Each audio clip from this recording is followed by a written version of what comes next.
My sisters staged an intervention about my poor parenting and threatened to call child services. My wife was too intimidated to defend me. I listened calmly, but when they showed up, unannounced, the next weekend, they found our house empty with a forwarding address 2,000 miles away. I should have seen it coming. Let me tell you something. When your wife's phone buzzes at 10:30 p.m. and she immediately flips it over, that's not normal, especially not when she then excuses herself to the bathroom for 12 minutes. But I noticed, because I notice everything. I don't play games, and I don't miss details. Brooke has been acting strange for weeks.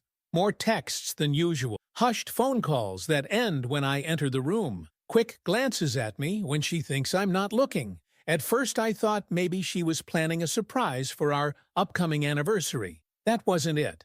Not even close. For context, we've been married 8 years with 2 kids, Barrett, 6, and Everly, 4. I've always had a strained relationship with Brooke's sisters, Haley and Amelia. They're both older, both childless by choice, both dripping with family money that they didn't earn, and both absolutely convinced they know everything about raising children despite having zero experience. Let me be clear. I'm not a perfect father. No one is. But I'm consistent. I set boundaries. I follow through with consequences when rules are broken. I don't give in to tantrums. I limit screen time. I make my kids eat vegetables before dessert. Basic parenting stuff that apparently, in Haley and Amelia's world, qualifies as borderline abuse. It started with small comments years ago. When Barrett was a baby and cried during a family dinner, Haley suggested maybe he was afraid of Daddy's loud voice. When I insisted Everly clean up her toys before opening new ones during Christmas, Amelia whispered to Brooke that I was sucking the joy out of childhood. Always behind my back.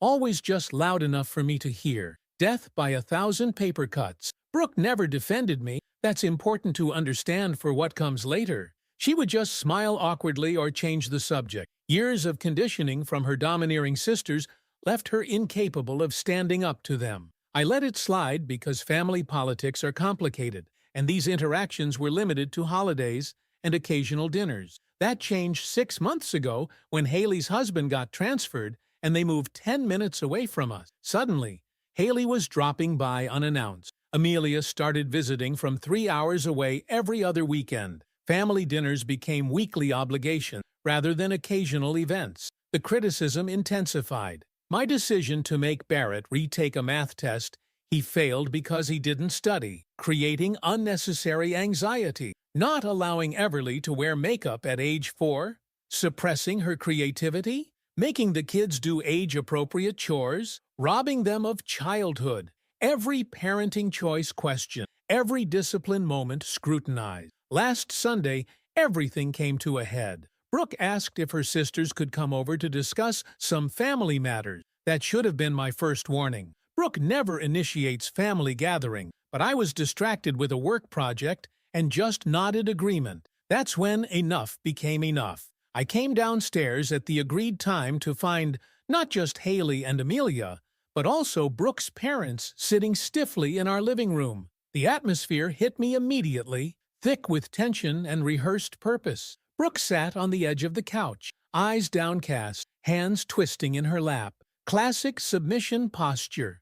I'd seen it before when her family was about to steamroll her into something. Haley gestured to the empty chair, positioned across from everyone else. An obvious power play, them versus me. I considered refusing, maybe suggesting the dining room table instead, but decided to play along. Know your enemies before you destroy them, as my father used to say. What followed was the most surreal hour of my adult life. Haley cleared her throat and announced that they were there because they were deeply concerned about my parenting. Not our parenting, specifically mine. Amelia then pulled out, and I'm not exaggerating, a 3-ring binder labeled Concerns with color-coded tabs. I don't play games, so I'll be direct about what was in that binder. Photographs of my children looking unhappy during normal discipline moments. Out-of-context text messages from Brooke, complaining about normal marital disagreements regarding the kids.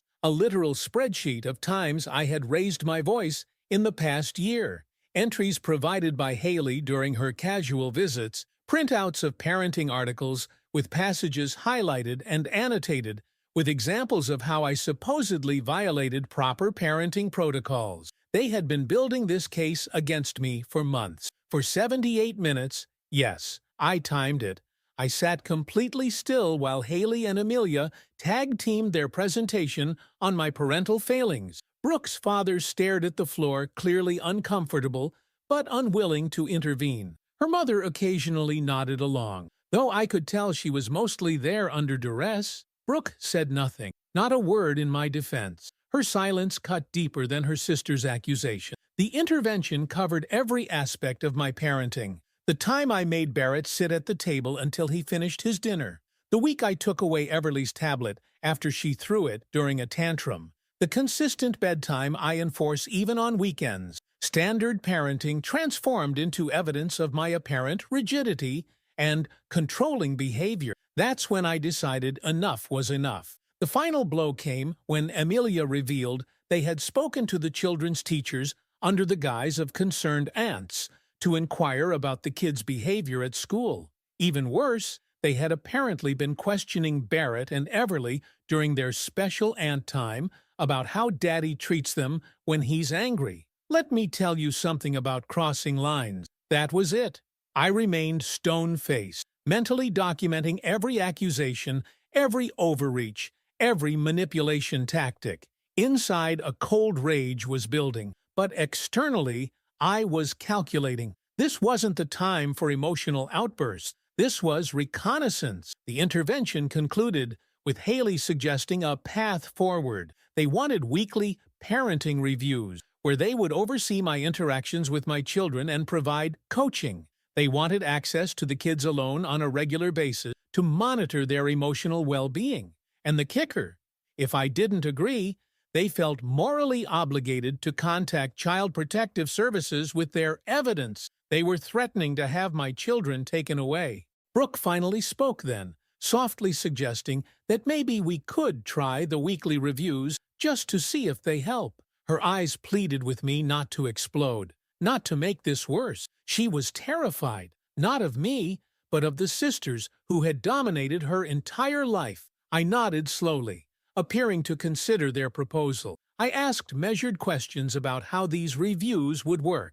I requested time to think about it. I thanked them for their concern. Perfect compliance, perfect control. They left feeling victorious, believing they had finally put me in my place. Brooke's parents hugged her goodbye with worried expressions. Haley smugly informed me they would return next weekend to begin the first review session. Amelia suggested I do some reading before then and slid a book across the coffee table, Breaking Cycles of Toxic Masculinity in Parenting. After they left, Brooke collapsed in tears, apologizing for not defending me, explaining she had no idea they were planning this, that they had told her it was just going to be a casual conversation about summer vacation plans. I believe her. Brooke isn't malicious, just broken by a lifetime of emotional manipulation by her sister. I held her, assured her everything would be okay, and suggested she go take a bath while I cleaned up from our unwelcome visitors. As I collected water glasses and straightened throw pillows, my mind was already 3 steps ahead. That night, after Brooke and the kids were asleep, I sat in my home office and began my research. First, I documented everything I could remember from the intervention, every accusation, every threat. Then I started a new spreadsheet of my own, cataloging years of interactions with Haley and Amelia. Patterns emerged. Control tactics became obvious. The long game they were playing came into focus. This wasn't about my parenting. This was about control. Control of Brooke, control of our children, control of our family decisions. They wanted me diminished, undermined, and eventually removed. They had no idea who they were dealing with. By morning, I had a plan, a meticulous, multi-phase plan that would not only free us from their manipulation, but would systematically dismantle the control they had over Brooke and destroy the comfortable lives they took for granted. That night at dinner, I behaved exactly as expected, slightly contrite, open to their suggestions, willing to work on myself. Brooke looked relieved. She thought I was accepting their terms for peace in the family. I was doing no such thing. Over the next 5 days, I made phone calls during my lunch breaks. I researched locations, opportunities, and logistics. I gathered documentation and secured accounts. I made arrangements that would be impossible to track or prevent, all while playing the perfect penitent brother-in-law who had seen the light about his parenting failure. Haley called twice that week to check in on how my reflection was going. I thanked her for her concern and assured her I was taking their feedback seriously. Amelia sent links to parenting articles that I dutifully acknowledged. They thought they had won. They thought I was broken. That's when enough became enough. By Friday, everything was in place. I sat Brooke down after the kids were in bed and showed her what I had discovered about her sister's manipulation patterns, going back years. I laid out evidence of how they had systematically isolated her from friends who questioned their influence. I showed her messages from family members who had noticed their controlling behavior but had been too intimidated to intervene. Then I showed her my plan. At first she was terrified. The idea of defying her sisters seemed impossible to her. But as we talked through the night, something shifted in her eyes. A lifetime of submission began to crack. By morning, she was not just on board. She was resolute. Saturday, we began packing, carefully and strategically. Nothing obvious, nothing that would be noticed during a casual visit. Just the essentials and irreplaceables, sealed in boxes marked seasonal storage and loaded into a rental storage unit across town. Sunday morning, I changed all our passwords and set up mail forwarding. Sunday afternoon, we took the kids for ice cream and casually explained our upcoming adventure. They were excited, as children usually are, about anything involving ice cream and mysteries. Sunday evenings, I left a single sheet of paper on the coffee table with our new address, 2,000 miles away. No explanation, no justification. Just an address and the words, forwarding location. Monday morning, we were gone before dawn. Haley and Amelia wanted to control our lives. They were about to learn about consequences. They wanted to threaten my family. They were about to discover what happens when you push a man who doesn't play games. They thought their little intervention was the end of the story. It was just the beginning. Update, let me tell you something. There's a specific kind of clarity that comes with betrayal. The night after my sisters-in-law's intervention, while Brooke slept fitfully beside me, I sat staring at the ceiling with that perfect clarity. This wasn't just about leaving. This was about justice. The morning after they left, I noticed something odd in Brooke's behavior. She was checking her phone constantly, flinching at every notification. At breakfast, when Barrett knocked over his orange juice, she panicked far beyond the situation, frantically cleaning while glancing nervously at the windows, as if expecting Haley to be peering in, documenting another parenting failure.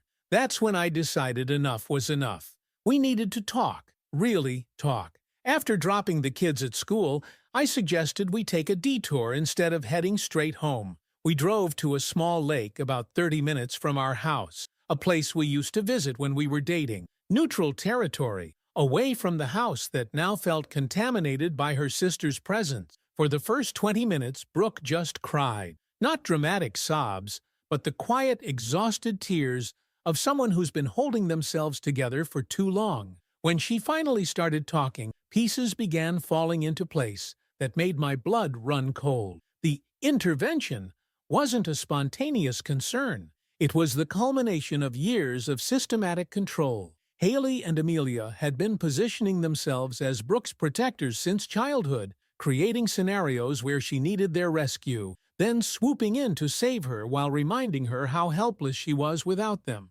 But that was just the surface. As Brooke continued talking, the real bombshell dropped, her inheritance. Apparently, their grandmother had left each sister a significant trust fund. Brooke's portion was substantial, life-changing money, but there was a condition. The sisters were named as co-trustees until the youngest, Brooke, turned 35, supposedly to ensure financial responsibility. Brooke was 34. Her birthday was in 3 months. Every major financial decision in our marriage, the house we could afford, Barrett's private kindergarten versus public school, even our modest family vacation, had been subtly controlled through Brooke's allowance from this trust, money that was rightfully hers, doled out by sisters who used it as a leash. And now, with her 35th birthday approaching, they needed a new form of control.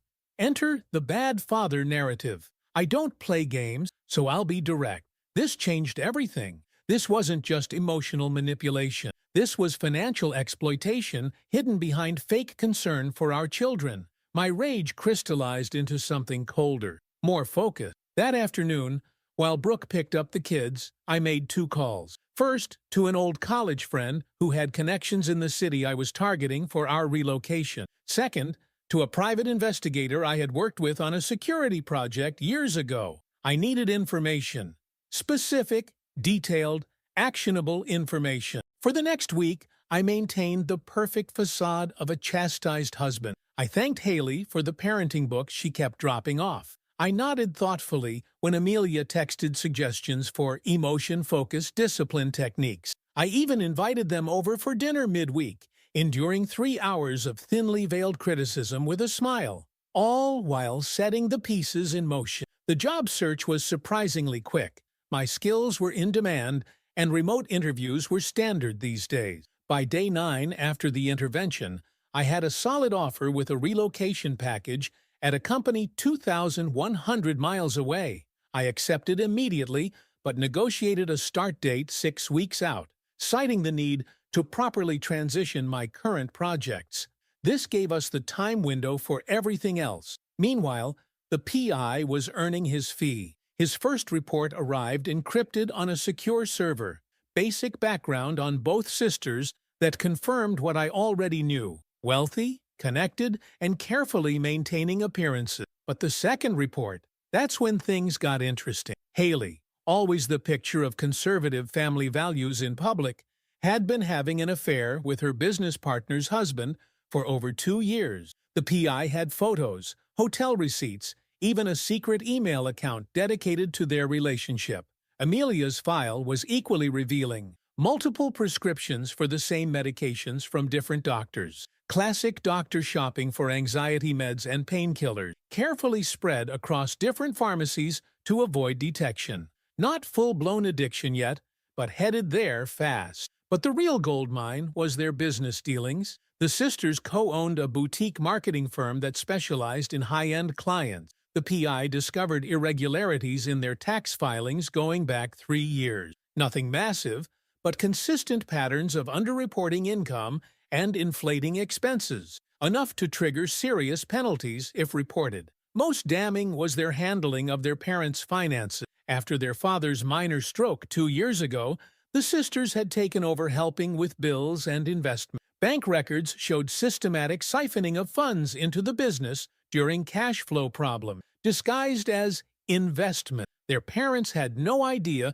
they were essentially funding the business through what amounted to unauthorized loans. I created secure digital copies of everything, then began compiling my own dossiers. Each sister got a dedicated file with vulnerabilities categorized by impact: financial, legal, reputational, family. I built contingency plans for different scenarios. I wasn't just gathering ammunition, I was creating a precision-guided missile system, all while maintaining perfect normalcy at home. I took the kids to the park on schedule. I attended Barrett's school function with a smile. I complimented Brooke's cooking and listened attentively to Everly's rambling stories about preschool adventures. To any observer, we were just a typical family going about our routine. The housing search was trickier. We needed something that could be secured quickly, but wouldn't leave a digital trail that Haley or Amelia might stumble across. Eventually, I found a perfect 3-bedroom rental in our target city through a private owner who accepted a cash deposit. I created a temporary email and used a prepaid phone for the communication. 2.5 weeks after the intervention, Phase 1 was complete. We had jobs, housing, and escape logistics arranged. Now came the harder part, telling Brooke the full extent of my plan. Not the relocation. She was fully on board with that already. But the rest of it, the systematic dismantling of her sisters' lives that I had meticulously designed. I waited until a Friday night after the kids were asleep.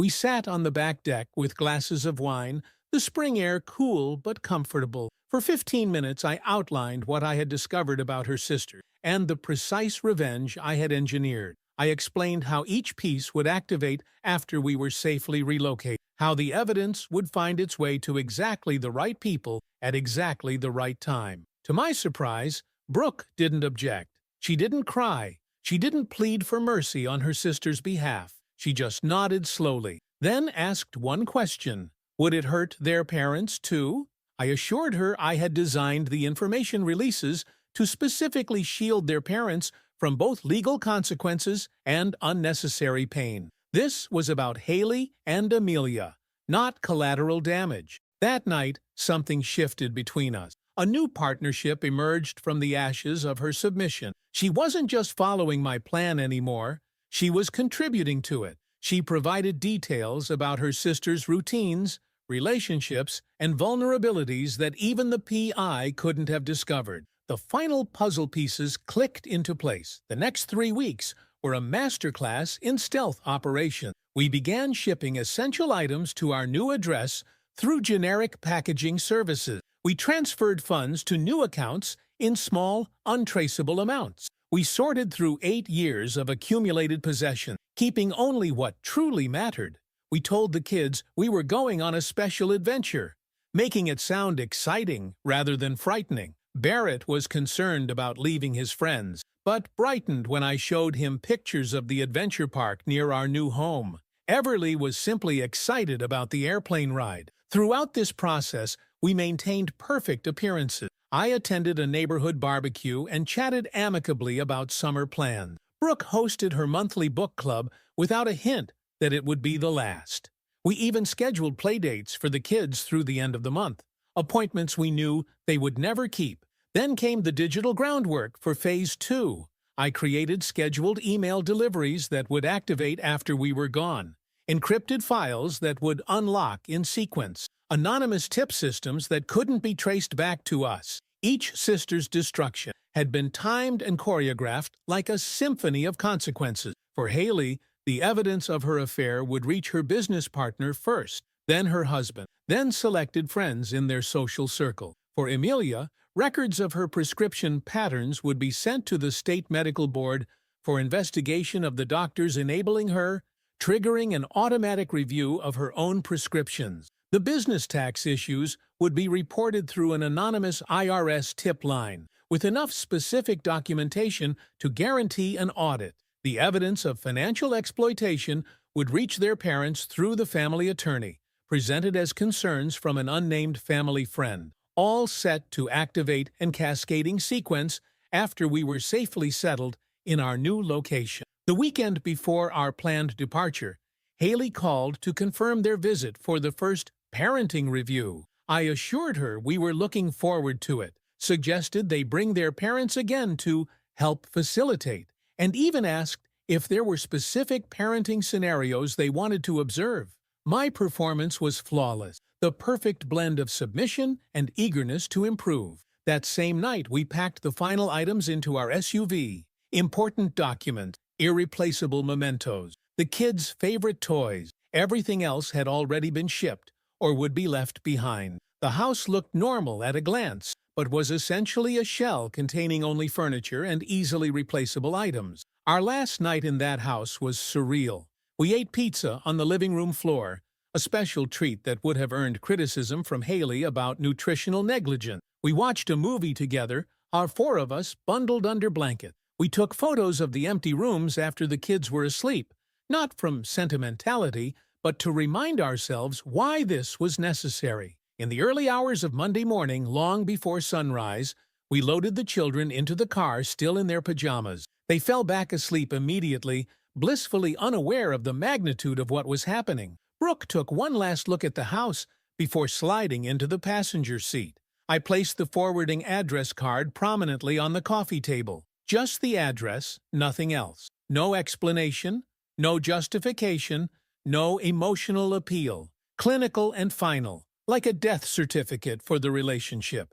As we pulled away from the neighborhood, Brooke reached over and squeezed my hand. For the first time in weeks, she looked peaceful. The fear that had become her baseline expression was gone, replaced by something I hadn't seen in too long: hope. By the time Haley and Amelia would arrive for their scheduled parenting review the following weekend, we would be settled in our new home on the other side of the country. Their carefully constructed control system would hit an unexpected dead end, and shortly after that, the dominoes I had meticulously arranged would begin to fall. Let me tell you something about consequences.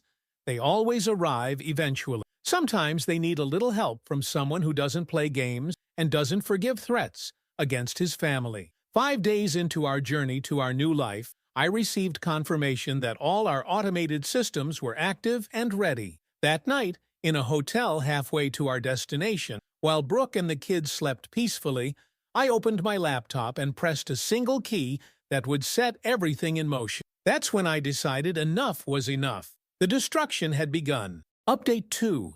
The first sign arrived exactly on schedule. 6 days after settling into our new home, a notification appeared on my secure email server. Someone had accessed the camera I'd hidden in our old living room. Let me tell you something. Watching your enemies discover they've lost is a unique kind of satisfaction. Our new beginning had started well. The rental house was actually nicer than our old place. More space, a fenced backyard for the kids, and a neighborhood full of young families. Barrett had been anxious his first day of school, but came home talking excitedly about the science lab.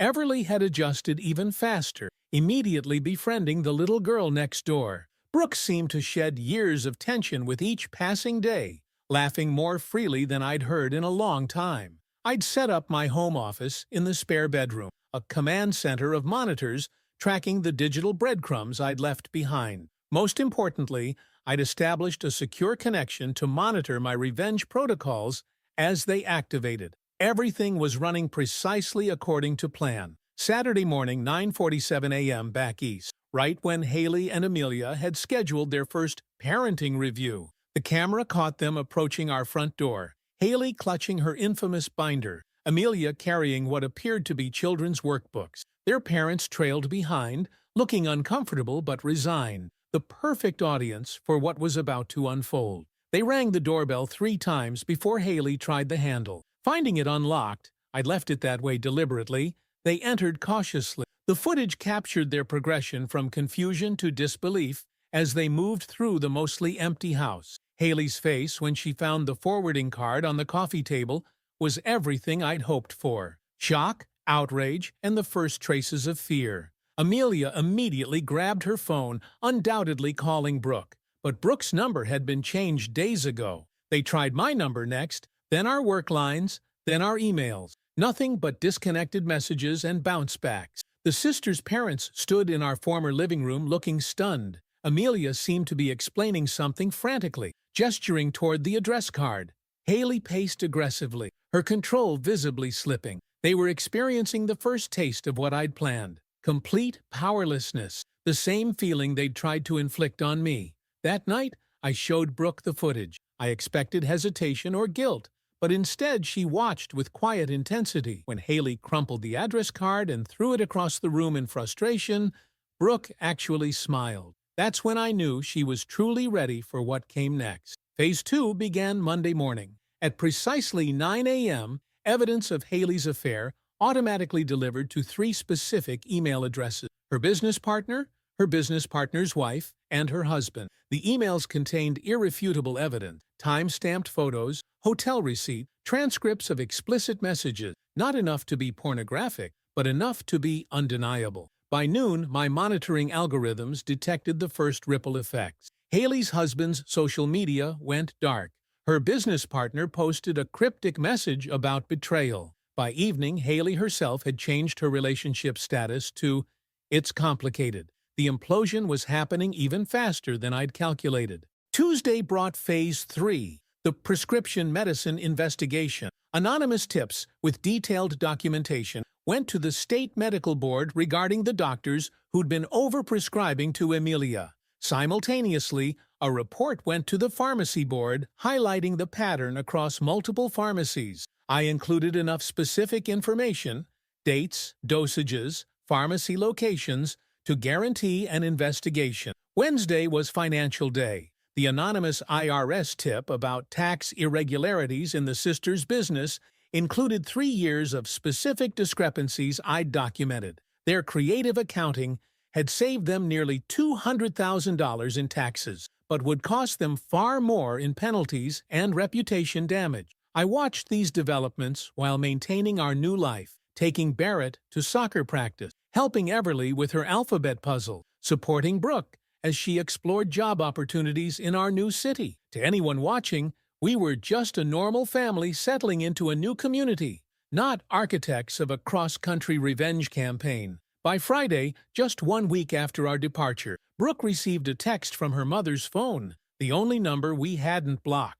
Her mother was distraught, saying the sisters were in trouble and begging Brooke to contact them. Brooke showed me the message, her hand trembling slightly. For a moment, I saw doubt flash across her face, the instinctive response to family distress that had been programmed into her since childhood. Then she deleted the message without responding. The weekend brought Phase 4, perhaps the cruelest but most deserved. The detailed dossier on how Haley and Amelia had been mismanaging their parents' finances arrived at their family attorney's office. I'd structured it as concern from a family friend who wished to remain anonymous, including bank statements showing money moving from their parents' accounts into the sisters' business during cash flow problems. By Monday morning, 10 days post-escape, the dominoes were falling faster than I could track.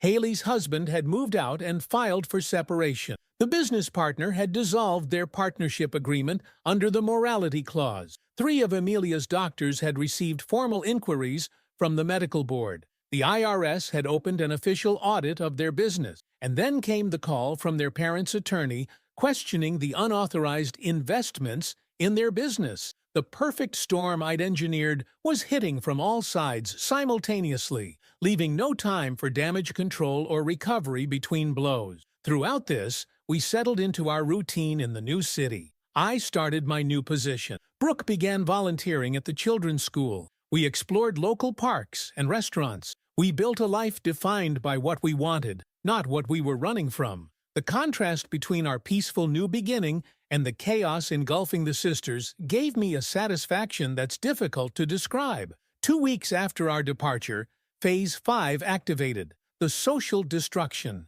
The evidence packages I'd prepared went out to 15 key people in the sisters' social circle. Not mass distribution, but surgical strikes to specific individuals who would ensure maximum spread. The country club president, the charity board chairwoman, the neighborhood association leader, each received customized information about the sister they knew best. By the 3rd week, my monitoring picked up the first media mention. Nothing major, just a local business blog noting the sudden dissolution of Haley's partnership, and a medical newsletter referencing an ongoing investigation involving multiple providers linked to Amelia. Small ripples that would continue expanding. Brooke's parents tried reaching out again, this time through a letter to our new address. They seemed genuinely confused and hurt, believing we had fled because of family disagreements rather than understanding the sisters' manipulation campaign. This was the one part of my plan that gave me pause. Collateral damage I hadn't fully anticipated. I showed the letter to Brooke, leaving the response entirely to her. After reading it twice, she wrote a simple reply explaining that we had left because of her sister's threats regarding our children, including their plan to contact authorities with false accusations. She didn't mention the financial manipulation or our revenge campaign, just the simple truth about the threat to our family. She mailed it with no return address. 1 month after our departure, the final phase activated. I'd saved the most devastating for last, the complete exposure of their intervention plan. The 3-ring binder Haley had created, documenting my supposed parenting failures. I'd photographed every page while they were in our bathroom during that dinner the week before we left. Now those photos, along with my detailed account of their threats and manipulation tactics, went to everyone in their lives. Family members, friends, business associates, fellow church members. The community that had respected them as successful, caring women now saw the obsessive, controlling behavior they'd tried to hide. The carefully constructed social image they'd spent decades building collapsed overnight. By the 6th week in our new home, the reports from our old city painted a picture of complete devastation. Haley's divorce was proceeding with uncomfortable public filing. Amelia had been denied prescriptions at multiple pharmacies and was reportedly seeking treatment. Their business was under full IRS audit. Their parents had revised their estate planning, placing their assets in a protected trust. Most satisfyingly, the private investigator confirmed that they'd lost their country club membership after an incident at a board meeting where Haley had apparently had a complete meltdown when confronted about her affair. Throughout all this, we flourished. Barrett brought home an award for a science project. Everly made progress with her reading skills. Brooke started taking photography classes at the community center, rediscovering a passion she'd abandoned years ago. I received a promotion at work, my skills valued in ways my previous employer had never recognized. 2 months after our escape, I deactivated the monitoring systems. Not from mercy, I had none left for the sisters, but because they no longer mattered. Their power was broken. Their lives were in shambles. Their ability to threaten my family had been permanently eliminated. The final confirmation came unexpectedly through a Christmas card from Brooke's cousin Mark. He'd been close to the family but distant enough to avoid taking sides. His brief note mentioned that Haley had moved to another state after her divorce, while Amelia was living with their parents following health issues that had affected her ability to work. Their business had been sold to cover tax penalties. Their social standing was irreparably damaged. Let me tell you something about consequences. When precisely engineered, they become not just punishment but poetry. On our 1-year anniversary of the move, we celebrated with a backyard barbecue, inviting the new friends we'd made. Barrett played soccer with neighborhood kids. Everly showed off her new puppy, a birthday gift we'd never have considered in our old life, under the sisters' judgmental watch. Brooke moved through the gathering with confidence I hadn't seen in our entire marriage. That night, after everyone had left and the kids were asleep, Brooke and I sat on the patio with glasses of wine. She asked if I ever regretted how thoroughly we'd destroyed her sisters' lives. I considered the question carefully, searching for even a trace of remorse. I found none. They had threatened to take my children based on lies. They had systematically abused their sister for decades. They had attempted to use financial control to manipulate our family decisions. They had constructed an elaborate trap designed to place me under their permanent supervision. No, I explained to Brooke. I didn't regret it. I would do it again. Some threats cannot be forgiven. Some actions demand consequences beyond reconciliation. She nodded slowly, then raised her glass in a silent toast. We both understood what we were acknowledging, not just the vengeance itself, but the freedom it had created. By systematically dismantling the sisters' power, we hadn't just escaped their control, we had ensured they could never threaten another family the way they had threatened ours. That knowledge is worth every calculated move, every methodical step, every destroyed relationship. My children grow up without the shadow of manipulative aunts. My wife rebuilds her confidence without the constant undermining of domineering sisters. And I sleep peacefully, knowing I protected what matters most. Let me tell you something about family. It's worth protecting at any cost, even if that cost is someone else's complete destruction. That's when I decided enough was enough.